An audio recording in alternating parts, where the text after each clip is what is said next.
Gumawa naman tayo ng kutsinta with homemade yema dipping sauce. Maganda rin itong gawing pang negosyo.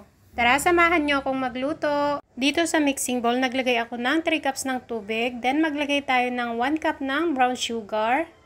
Haluin natin ito hanggang sa ma-dissolve na yung ating asukal. Lalagay din tayo dito ng 1 cup ng all-purpose flour. I-mix lang natin ito ulit. Then isunod naman natin yung ating 1 cup ng cassava flour. Huwag kayong mag-alala kung may mga nakikita kayong mga bula-bula dahil mamaya ay sasalain pa natin ito.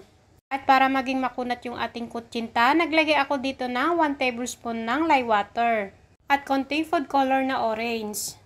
Hindi ako nakabili ng atsuete kaya ito na lang ginamit ko.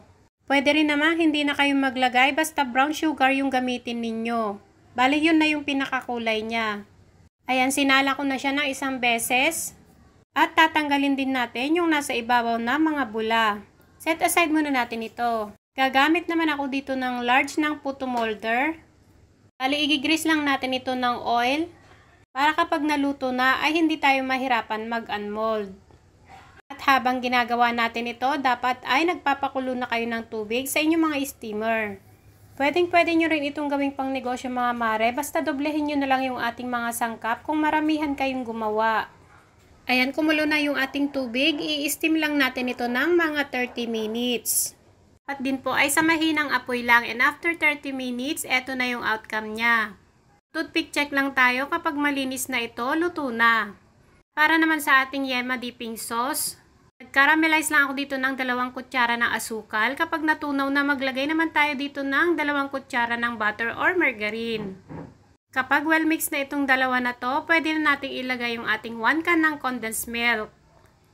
Halo-haloin lang natin, mahina lang po yung apoy ko dito Kapag napansin nyo na may mga namuong asukal, okay lang din yan. Kasi matutunaw din ito ng kusa. Naglagay din pala ako dito ng konting vanilla at konting asin.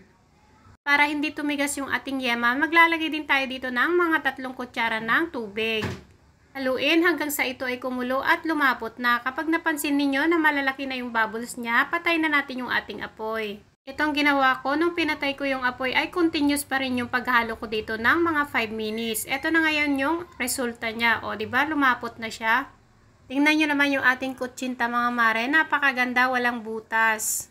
I-try nyo na rin, napakadali lang itong gawin. Bali na sa 24 pirasol pala lahat yung nagawa ko. At kung nagustuhan niyo ang ating merienda recipe ngayon, pwede pong pa-like and share din. Mag-comment po kayo sa baba kung taga saan kayo para ma-shoutout ko po kayo sa susunod ng ating video. Ang complete ingredients po natin ay ilalagay ko na lang po sa ating description box below. Always shout out sa ating mga masisipag na OFW, sa ating mga subscribers and non-subscribers. Maraming salamat po sa panonood. Bye everyone!